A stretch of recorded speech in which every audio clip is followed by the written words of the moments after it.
I'm just gonna start so that I don't overthink it and then not film anything at all. Let's go.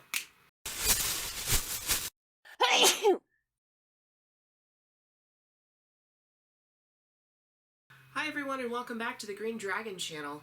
I'm officially going to do this damn epic video. I am going to show you my progress on the horse and the infant. I am going to show you the costume designs. I'm going to show you the full rundown with the music, provided that I don't get copyright stricken. Yeah. So I am not going to do much of an introduction here because I'm going to do most of the video in narration while I kind of show you what I'm working with.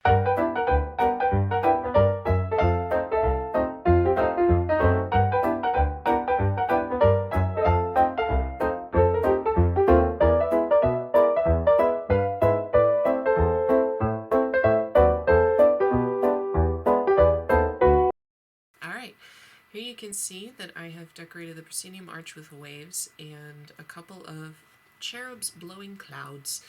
That's representative of the god Aeolus and giving the bag of wind to Odysseus. And if you notice, in kind of the middle, top middle of the proscenium arch, there is an owl, which is representative of Athena. We have a 3/4 thrust stage, meaning for non-theater people that the stage comes out into the audience a little bit, and it's got the vague shape of a boat with a figurehead at the front resembling a woman. I gave her a very specific necklace that is part of her costume design later, so to indicate that that is Penelope. Did Greek boats from this time period have figureheads? No. Do I care? No. Moving on. The waves that are in front of the stage, the idea is that they move, and they move in opposite directions, so we got this kind of thing going. You know what I'm saying? Back and forth, and back and forth, and back and forth. You get the idea. With some space in between the two rows, enough space for a person to be able to exist in between them, if that makes sense, because that's important for staging later. And yeah, we don't really see the rest of the set yet in this first shot for right now, since we start Epic the Musical inside the Trojan horse while Odysseus is getting his men ready. We start with a screen beautifully decorated with the outside of a Trojan horse. And then moving on to the next frame, this screen comes apart in the middle to reveal a spotlight on Odysseus high up on some sort of platform that will be revealed soon. And here I want to take an opportunity to talk about Odysseus's costume design in this scene, because here he is, and I don't know when else I'm going to do it, so here we go. So this armor is based off of a reproduction of armor that is described in the Iliad. I believe this armor is based on the description of Achilles' armor, or Achilles' armor. But I used it as my base for Odysseus, as you can see, quite obviously. Some changes that I made, I did add, instead of the little details that you see on the original, I kind of changed those cutouts into more wing-like shapes, again, symbolic of Athena. And I gave him a boar tusk helmet. Now, I believe it, somewhere in the Iliad or the Odyssey, Odysseus is, I believe it's his it might be his father's, I'm remembering totally incorrectly, I know. But he does have a boar tusk helmet in the text. And I found these extant examples of these helmets constructed out of multiple tusks, and then sometimes they would have actual like horns or tusks coming off of them. And obviously that's in reference to the text, and also from Epic the Musical, when later during the Warrior of the Mind song, when Odysseus and Athena are kind of remembering together when they first met, and Odysseus fought a boar, and it was a whole thing. So I added those boar elements in there. And then I think that's all I have to say about it, necessarily. I hand drew all the other soldiers in the same style, and I did go overboard and try to find every single one of these characters that Odysseus shouts out and find out their divine affiliation, so to speak, so I could appropriately put the appropriate symbology on their armor, which was way overkill.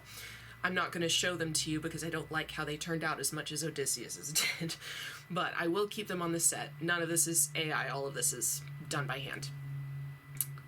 I hope that is obvious. It probably is. And so we're going to move on to the staging of the actual song. Like I said before, we're starting with the Trojan horse, opening up Odysseus in darkness, except for this spot. Stay with Odysseus alone with a spotlight until he starts calling out the names of his men and giving them commands. And each time he does that, there's a new spotlight on each of these characters, but backlit with a scrim behind them, sort of rust-colored scrim. And the effect that I am trying to convey is that of ancient Grecian pottery, with the silhouette and the scrim. Does that make sense? I'm not a lighting person, and so I do not know how to do lighting explanations. So please forgive me on that.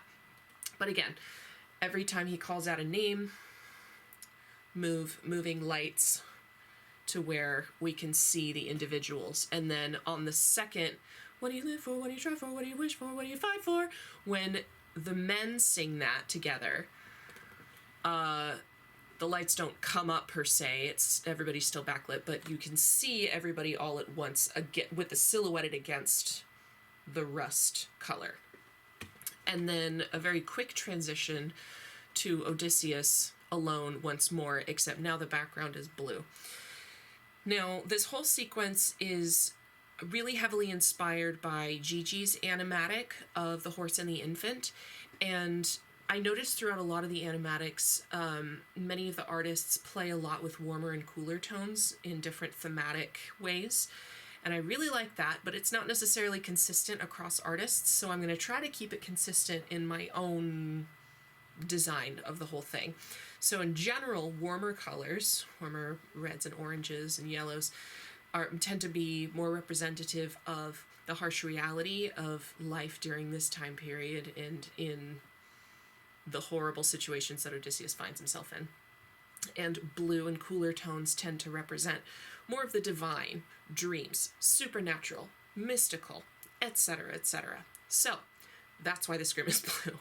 Moving on, we slowly get the lighting opening to reveal the entire set, which we see these sets of columns with platforms right above. And as soon as the music changes to everybody roaring and fighting, the scrim goes back to that rust red. And then we see Odysseus climbing down somehow, haven't figured that out yet. Walking across, climbing up this other pillar, again, inspiration from Gigi's animatic, where he climbs up a wall.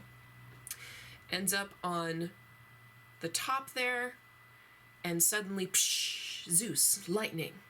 I'm pausing on this particular, in the song that I put together with all of these frames and everything, this only lasts for like half a second, but I want to point out a couple of things. First, lightning, cool, whatever. Scrim is changed to a cloudy gray situation, and the owl at the top gets knocked off and kind of hangs and is replaced by an eagle at the top, referencing Zeus. And that, I believe, is the end of my explanation for The Horse and the Infant. So without further ado, here's the whole thing with the music.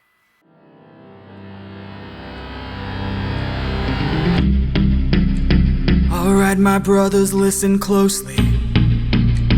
Tonight we make the Trojans pay.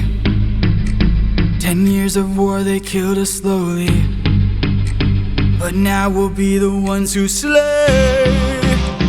Think of your wives and your children. Your families wonder where you've been. They're growing old and yet you're still here.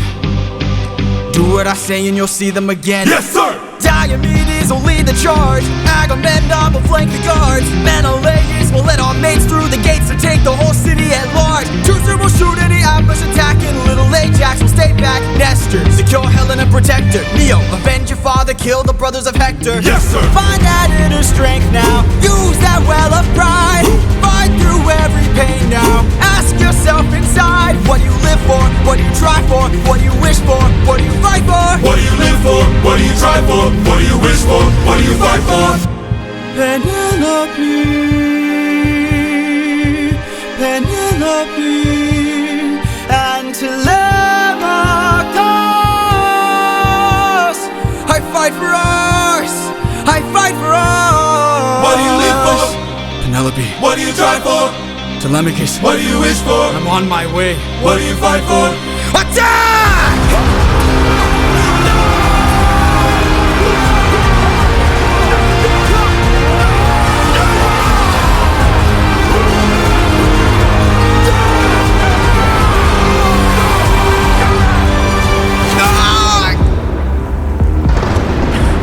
Who was that? A vision. Thank you so much for watching. Subscribe, like, comment. No one watches these. Love you. Get out. Bye. Oh shit, I'm sliding. Get out of here.